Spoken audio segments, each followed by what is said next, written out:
Can we be honest for a moment?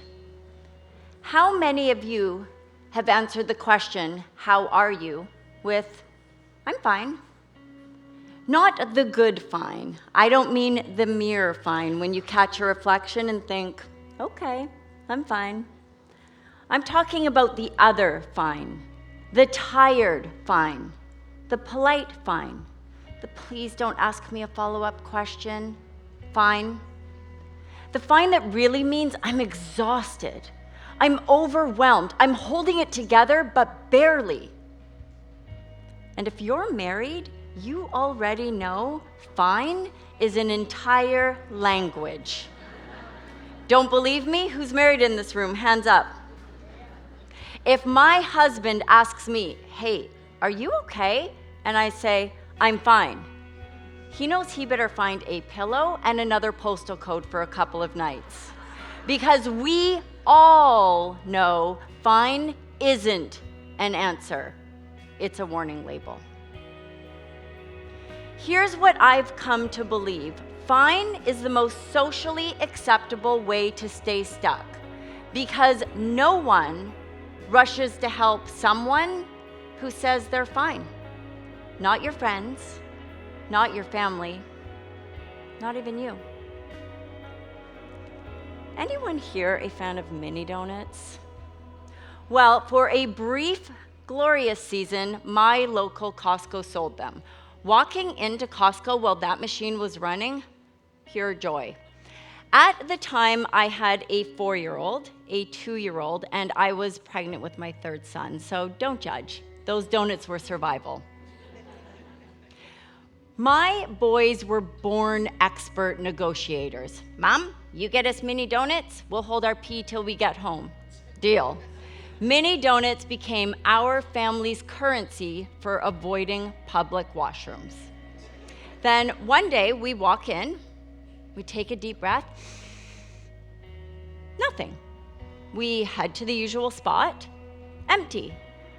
I see an employee and I say, excuse me, sir, where are the mini donuts?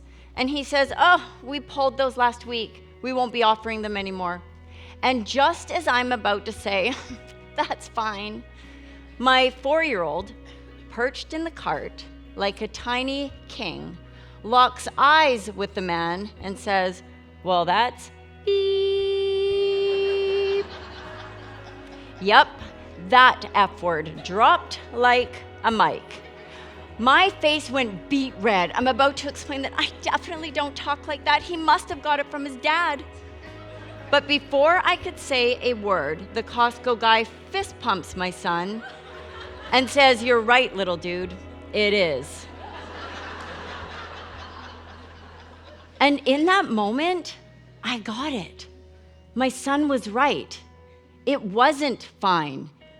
It was disappointing. And pretending it was fine didn't make it better. It only made it quieter. I realized in that moment that we don't stop feeling disappointment. We just stop giving ourselves permission to name it.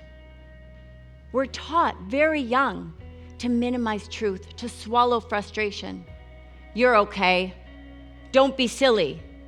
You're fine.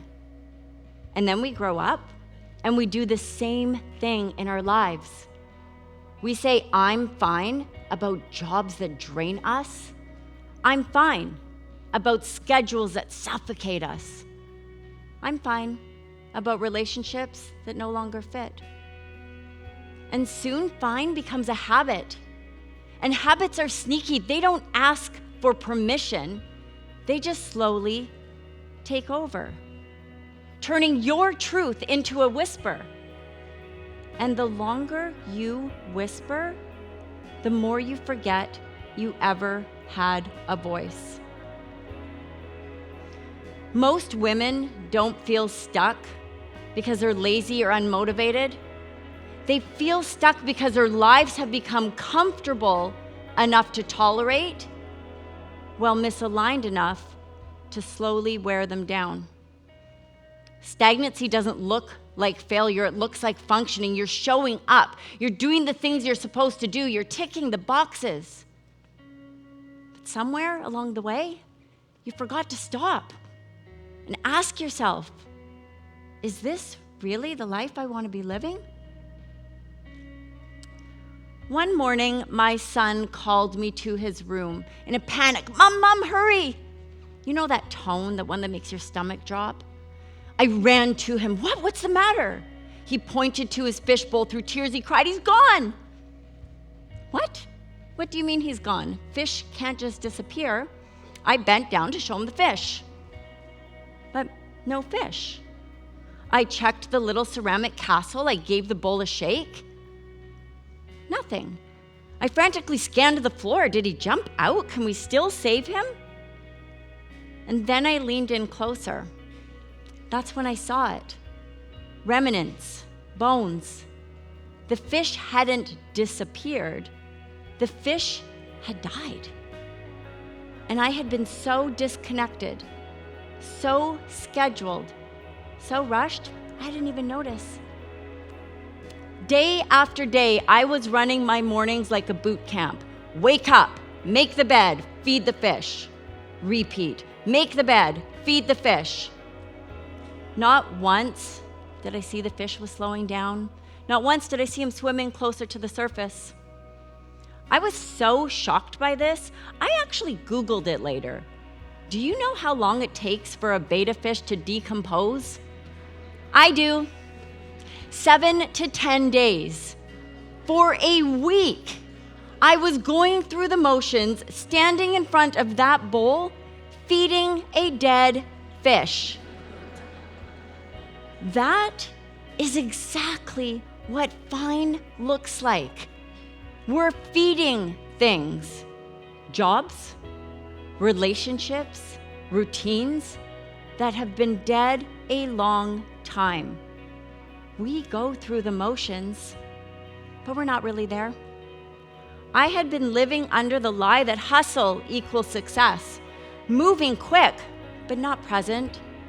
I had sacrificed awareness for achievement because fine doesn't demand change. It demands endurance. From the outside, like many of us, my life looked successful, busy, productive, full. But on the inside, like many of us, I was tired, distracted, pushing through days I couldn't get back. That is what makes fine so dangerous. It can look like you're winning while quietly losing yourself. Here's what changed everything for me. I realized purpose isn't what you do. Purpose is how you decide what deserves your yes. Pressure says, keep up. Purpose says, come home. Pressure asks, what will people think? Purpose asks, what matters to me? Pressure fills your calendar. Purpose fills your life. Pressure can make you impressive, but purpose makes you present. I didn't hit rock bottom. I didn't have a crisis. I just had a moment of honesty staring at a fishbowl. We don't drift into a life we love, we define it. And when we don't define it, other people will do it for you. So I want to leave you with 3 questions.